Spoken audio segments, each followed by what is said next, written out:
Bismillahirrahmanirrahim. Alhamdulillah ala ni'amihil mutawatirah wa ayadihil mutakathirah wa barakatihil mutawaliyah. Ashhadu an la ilaha illallah wahdahu la sharika lah wa ashhadu anna sayyidana Muhammadan abduhu wa rasuluhu khairul bariyah. Allahumma salli wa sallim wa barik ala sayyidina wa maulana Muhammadin Abiz Zahra Fatimah wa ala alihi wa sahbihi wa dhurriyyatihi wa atba'ihi ila yaumil qiyamah. Amma ba'du. Yang kita hormati dan kita cintai para habaib dan para alim ulama, para muhibbin, hadirin hadirat yang berbahagia. Puji syukur selalu kita haturkan kehadirat Allah Subhanahu wa ta'ala atas limpahan rahmat, barakah, hidayah, taufik serta inayah kepada kita.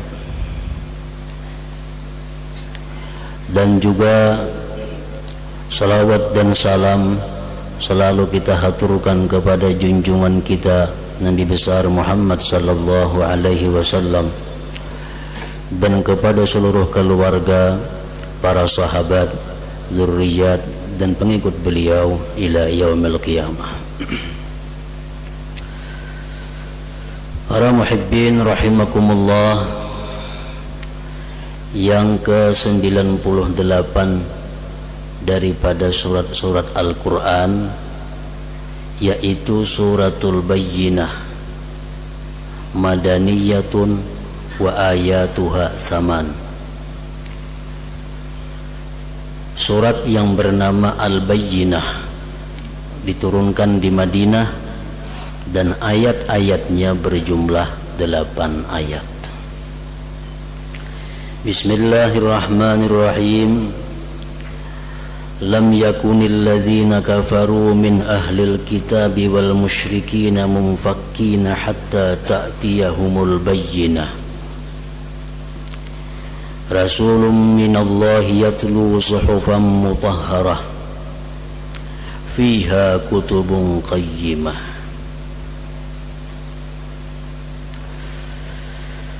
Tidaklah orang-orang kafir daripada Yahudi dan Nasrani dan penyembah-penyembah berhala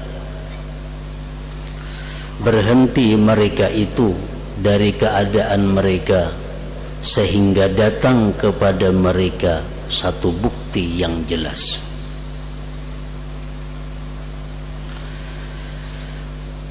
Rasul dari Allah yang membacakan lembaran-lembaran yang suci, yang di dalamnya itu terdapat hukum-hukum yang lurus.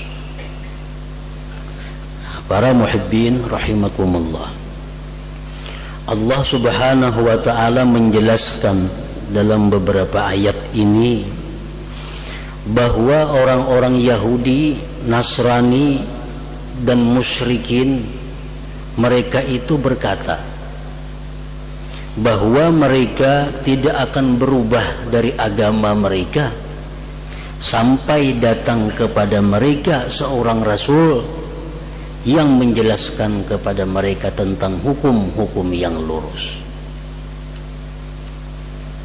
Nah, ini merupakan satu ikrar daripada orang-orang kafir bahwa mereka akan berhenti kafir, akan berhenti menyembah berhala, akan meninggalkan agama Yahudi dan Nasrani kalau sudah datang Rasulullah sallallahu alaihi wasallam.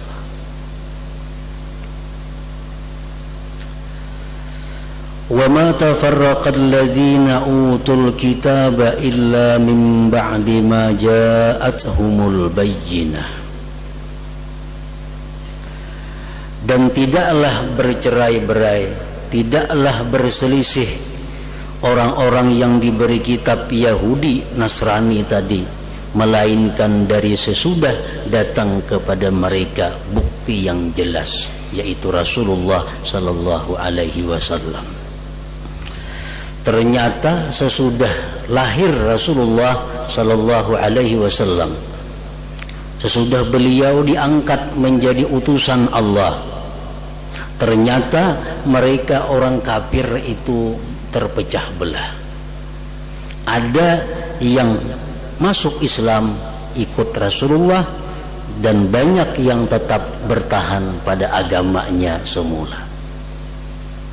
Ini menunjukkan bahwa sudah menyalahi apa yang mereka nyatakan dahulu kala, bahwa mereka akan masuk Islam kalau Rasul itu sudah tiba, sudah datang. Ternyata kada, hanya sebagian. Para muhibbin rahimakumullah, kenapa orang-orang kafir itu tidak mau masuk Islam, terutama yang di zaman Rasulullah itu?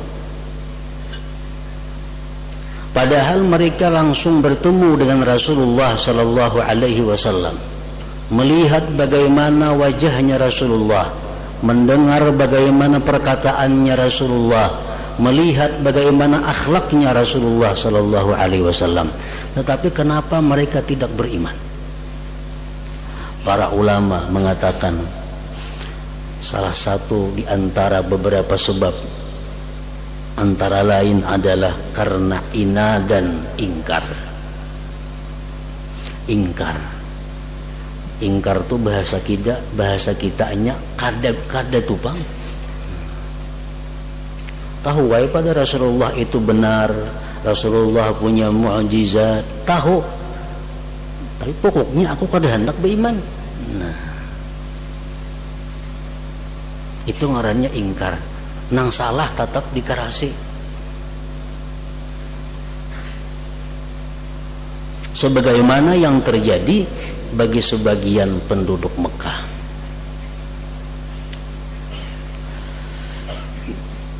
Di dalam beberapa hadis diceritakan bahwa sebagian dari tokoh-tokoh Mekah ini datang kepada Rasulullah sallallahu alaihi wasallam. Wahai Muhammad, kami minta kepada engkau agar bulan itu dibelah menjadi dua. Bulan supaya dibelah dua. Kalau engkau mampu demikian, kami akan beriman kepada engkau. Rasulullah sallallahu alaihi wasallam berdoa kepada Allah Subhanahu wa taala agar bulan itu dibelah menjadi dua. Panasyaqqal kamar, maka belahlah bulan itu. Bulan belah dua, satu di atas Jabal Abi Qubais dan sebelahnya di Jabal Uaika'an ngarannya. Sangat jauh dan terlihat jelas bahwa bulan itu belah dua. Setelah mereka menyaksikan mukjizat Nabi Muhammad sallallahu alaihi wasallam, apa perkataan tokoh-tokoh Quraisy ini? Saharakum ibnu Abi Qabasah, telah menyihir akan kalian oleh Muhammad. Ini sihir yang luar biasa daripada Muhammad. Satu mukjizat yang bagaimanapun orang tidak akan mampu melakukan demikian dikatakan sihir. Sehingga apapun yang mereka lihat daripada Nabi kita selalu mereka bilang itu sihir, karena ingkarnya mereka terhadap apa yang dibawa oleh Rasulullah sallallahu alaihi wasallam. Berdebat kalah tetap pada percaya, melihat keajaiban tetap kada percaya, karena sudah dalam hati itu ina dan ingkar. Nah, jadi sebagian orang kafir ada yang karena ingkar ini sehingga dia tidak mau beriman kepada Allah dan Rasulnya. Sebagian lagi ada mereka itu tidak beriman kepada Rasulullah sallallahu alaihi wasallam karena hasad dan dengki. Karena dengki. Seperti yang diceritakan di dalam Sahihul Bukhari, di Madinah itu ada seorang yang bernama Abdullah ibnu Ubay ibnu Salul. Ini tokohnya orang-orang munafik, pimpinan orang munafik. Abdullah bin Ubay bin Salul ini sudah sepakat orang Madinah waktu itu untuk mengangkat dia menjadi Raisul Madinah, pemimpin Madinah. Tinggal menghitung hari akan diadakan pelantikan. Tinggal mempersiapkan gedung, mempersiapkan halaman, mempersiapkan mimbar, panggungnya untuk melantik Abdullah bin Ubay ini menjadi Raisul Madinah, pemimpin Madinah. Nah, begitu orang menyiapkan segala-galanya untuk pelantikan ini, tiba-tiba datang ke Madinah Rasulullah sallallahu alaihi wasallam. Nah, Rasulullah datang ke Madinah, orang-orang Madinah meninggalkan Abdullah bin Ubay dan semuanya mengikut Rasulullah sallallahu alaihi wasallam pada waktu itu. Umpat Nabi kita Abdullah bin Ubay kada tahirani lagi dan gagal dilantik menjadi pemimpin Madinah. Oleh karena demikian, Abdullah bin Ubay itu hasad, dengki kepada Nabi kita sallallahu alaihi wasallam, dan dia kada mau beriman bagaimanapun melihat keajaiban mukjizat daripada Rasulullah sallallahu alaihi wasallam karena kedengkian. Ada lagi mereka orang kafir itu tidak mau beriman kepada Rasulullah sallallahu alaihi wasallam kibra, karena sombong. Dia menganggap dirinya orang kaya, menganggap dirinya orang terhormat, menganggap dirinya orang besar. Tiba-tiba ada seorang anak yatim piatu diberi Allah ayat, diangkat menjadi rasul. Lalu ia enggan untuk beriman karena merasa rendah beriman kepada orang seperti Muhammad. Al-Quran menceritakan di dalam surat Az-Zukhruf ayat 31, laula nuzzila hadzal Qur'an ala rajulin minal qaryataini azim. Ujar mereka, kenapa Al-Quran itu kada diturunkan kepada orang-orang yang besar di negeri Makkah atau Taif? Kenapa Quran itu turun kepada Muhammad? Banyaknya orang-orang besar di Makkah ini. Nah, mereka sombong, mereka merasa rendah kalau beriman kepada Nabi Muhammad sallallahu alaihi wasallam. Akhirnya mereka tetap dalam kekafirannya. Ada lagi di antara orang kafir itu yang tidak mau beriman kepada Rasulullah sallallahu alaihi wasallam karena taklid, mengikuti ajaran nenek moyang. Bagaimanapun Rasulullah memperlihatkan mukjizat, tetap inya kada mau. Aku empat kai-kai ku bahar itu bang nyembah berhala aja. Kada akan berpindah daripada ajaran nenek moyangnya. Al-Quran menceritakan, wa idza qila lahum ittabi'u ma anzalallah qalu bal nattabi'u ma alfaina aba'ana. Bila dikatakan bagi mereka ikuti yang diturunkan Allah itu, mereka menjawab, kami hanya ikut apa yang kami temui dari nenek moyang kami. Kemudian lagi ada orang-orang yang kafir, mereka enggan beriman kepada Rasulullah sallallahu alaihi wasallam karena apa? Karena hubbul mal, karena cinta harta. Al-Quran menjelaskan, innal ladzina yaktumuna ma anzalallahu minal kitab wa yashtaruna bihi thamanan qalila. Orang-orang Yahudi, orang-orang Nasrani, ulama-ulama mereka itu punya murid, punya masa. Murid inilah yang menghidupi ulama-ulamanya itu. Nah, ulama ini berpikir, amun aku beriman lawan Muhammad anak buahan, habis umat Muhammad samuan, siapa lagi mengungkusi aku? Nah, karena hubbul ma. Akhirnya mereka enggan untuk beriman kepada Rasulullah sallallahu alaihi wasallam. Karena apa? Karena takut kehilangan jaminan hidupnya. Nah, ada lagi di antara orang kafir itu yang tidak beriman kepada Rasul karena hubbur riyasah, karena takut, karena cinta kedudukan. Di dalam Sahihul Bukhari dikisahkan di mana di situ Kaisar Romawi yang bernama Hercules. Nah, ini dia sebenarnya percaya dengan Nabi Muhammad bahwa itu nabi yang benar. Begitu dia sampaikan niat baiknya untuk beriman kepada Nabi Muhammad, dia sampaikan kepada rakyatnya berontak. Rakyatnya kada mau. Artinya kalau raja masuk Islam, akan kita turunkan dari kerajaan, kita cari raja yang lain. Nah, karena takut kehilangan kerajaannya, Hercules ini tetap dia dalam agama Nasrani, kada mau meninggalkan agama itu karena takut hilang jabatan, hilang kedudukannya. Nah, jadi bermacam-macam penyebab seseorang itu tidak mau beriman kepada Rasulullah sallallahu alaihi wasallam. Padahal dahulunya mereka sudah sepakat bila datang Rasulullah, kami akan beriman kepadanya dan meninggalkan agama kami ini. Wa ma tafarraqal ladzina utul kitab illa min ba'di ma ja'atuhumul bayyinah. Wa ma umiru illa liya'budullaha mukhlishina lahuddin hunafa wa yuqimus shalah wa yu'tuz zakah wa dzalika dinul qayyimah.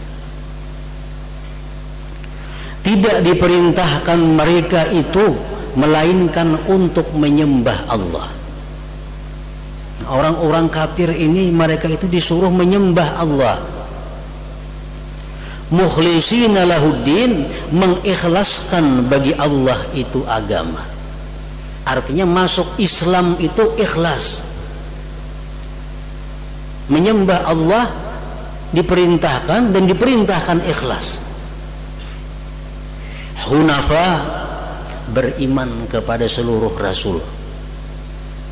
Jangan kayak orang Yahudi, sebagian diimaninya rasul-rasul, sebagian dimusuhinya. Orang Nasrani sebagian dimusuhinya Rasulullah, sebagian diimaninya. Nah, Allah menyuruh bahwa kita beriman kepada seluruh utusan Allah. Wa yuqimus shalah, dan mendirikan salah, menunaikan zakat, itulah ajaran agama yang lurus. Nah, para muhibbin rahimakumullah, di dalam beberapa perkara yang disebutkan tadi, maka di situ yang menjadi sentral daripada perintah Allah adalah mukhlishina lahuddin. Orang masuk Islam kalau kada ikhlas, kada diterima Allah. Orang sembahyang kalau kada ikhlas, kada diterima Allah. Orang menunaikan zakat kalau kada ikhlas, kada diterima Allah. Jadi ikhlas itu merupakan sentral daripada perintah Allah Subhanahu wa taala. Apapun ibadah yang kita lakukan, kalau ketiadaan ikhlas, maka ditolak oleh Allah Subhanahu wa taala. Ikhlas artinya adalah ibadah yang dilakukan itu semata-mata terdorong menjunjung atau mencari ridha Allah dan mengharapkan balasan hanya dari Allah. Nah, itu ikhlas.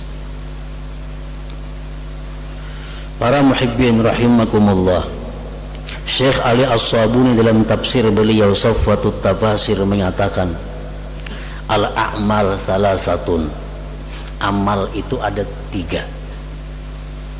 Amal perbuatan kita sehari-hari ini ada 3. Pertama, al-ma'murat, perintah-perintah, sembahyang dan lain sebagainya. Yang kedua, al-manhiyat, larangan-larangan Allah. Yang ketiga, al-mubahat, yang dibolehkan Allah. Nah, bagaimana supaya 3 hal ini mendapat pahala? Terhadap larangan Allah kita dapat pahala, Terhadap yang dibolehkan Allah kita dapat pahala, terhadap yang diperintah Allah kita dapat pahala. Hanya ada satu cara, yaitu ikhlas.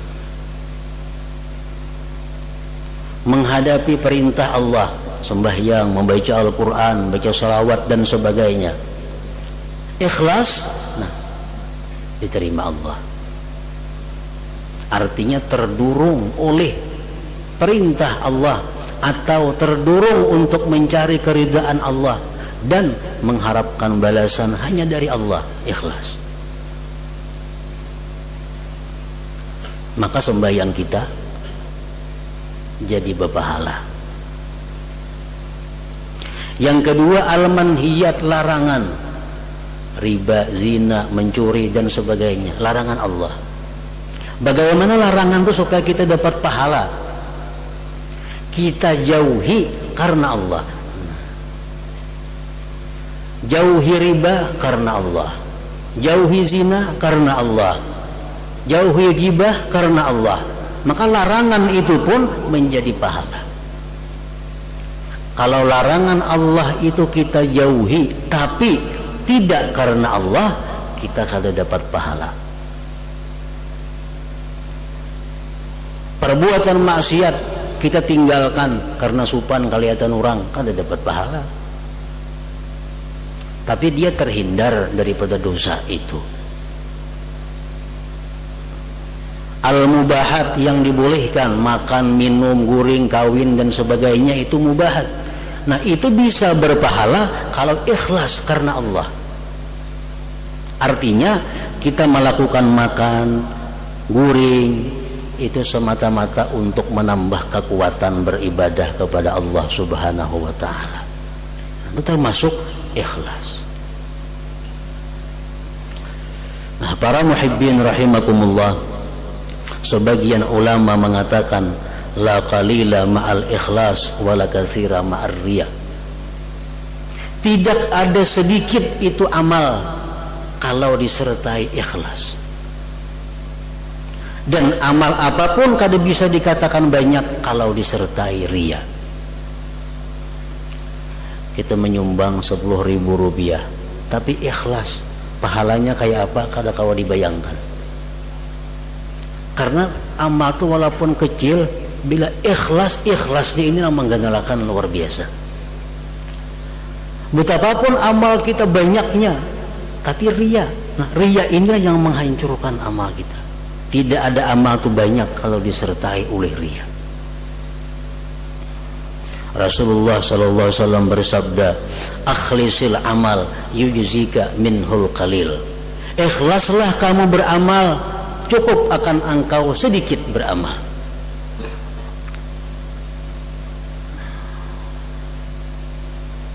Banyak ikhlas makin baik lagi itu. Sedikit ikhlas cukup.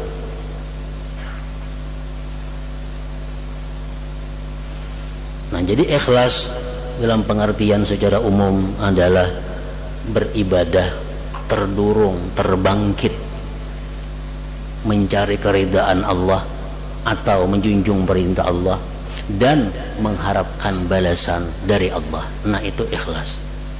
Kita bersedekah. Kenapa maka hendak bersedekah? Hendak dapat keridaan Allah dan mendapat balasan dari Allah. Itu ikhlas ngarannya.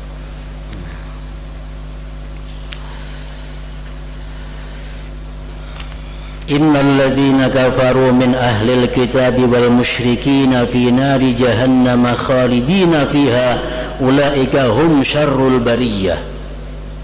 Sesungguhnya orang-orang kafir dari Yahudi dan Nasrani dan orang musyrikin lainnya, mereka akan berada dalam neraka jahanam kekal padanya. Mereka itulah sejahat-jahat manusia atau sejahat-jahat makhluk Allah Subhanahu wa ta'ala. Innal ladzina amanu wa 'amilus solihati ulaika hum khairul bariyah. Sesungguhnya orang-orang yang beriman dan beramal saleh, mereka itulah sebaik-baik makhluk Allah. Orang yang beriman, beramal saleh pulang inya. Mana baiknya lawan malaikat? Baik beriman beramal saleh. Kenapa sebabnya? Karena iman dan amal saleh malaikat ini mauhubah, pemberian Allah. Sedangkan amal baik dan iman manusia itu muktasabah, diusahai. Ini berjuang manusia ini untuk beramal saleh. Kalau malaikat itu sudah diprogram oleh Allah untuk beramal saleh. Ini kan tidak pikiran lain pada beramal saleh. Nah, jadi kalau manusia itu beriman dan beramal saleh, ulaika hum khairul bariyah, mereka itulah sebaik-baik makhluk Allah. Jazaohum 'inda rabbihim jannatu 'adnin tajri min tahtihal anhar khalidina fiha abada radhiyallahu anhum wa radu anhu dzalika liman khasyiya rabbah. Balasan orang-orang yang beriman dan beramal saleh tadi di sisi Tuhan mereka surga Adan, mengalir dari bawahnya sungai-sungai dan kekal mereka di dalamnya selama-lamanya. Allah ridha daripada mereka, mereka pun ridha daripada Allah. Yang demikian itu liman khasyiya rabbah, bagi orang yang takut kepada Tuhannya. Nah, selanjutnya surat yang ke-99, surat Az-Zalzalah. Ila hadratin Nabi sallallahu alaihi wasallam. Al-Fatihah.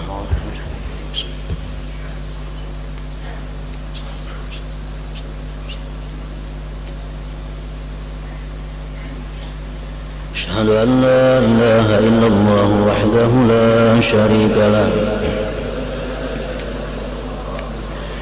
وأشهد أن سيدنا محمدا عبده ورسوله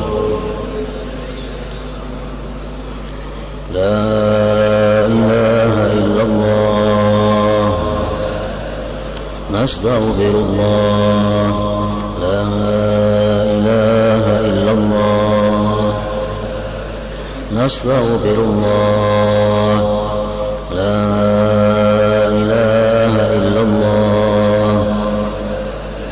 نستغفر الله لا إله إلا الله ونتوب إلى الله لا إله إلا الله محمد رسول الله صلى الله عليه وسلم فيا أيها الرجل منه شفاعة صلوا عليه وسلموا تسليما.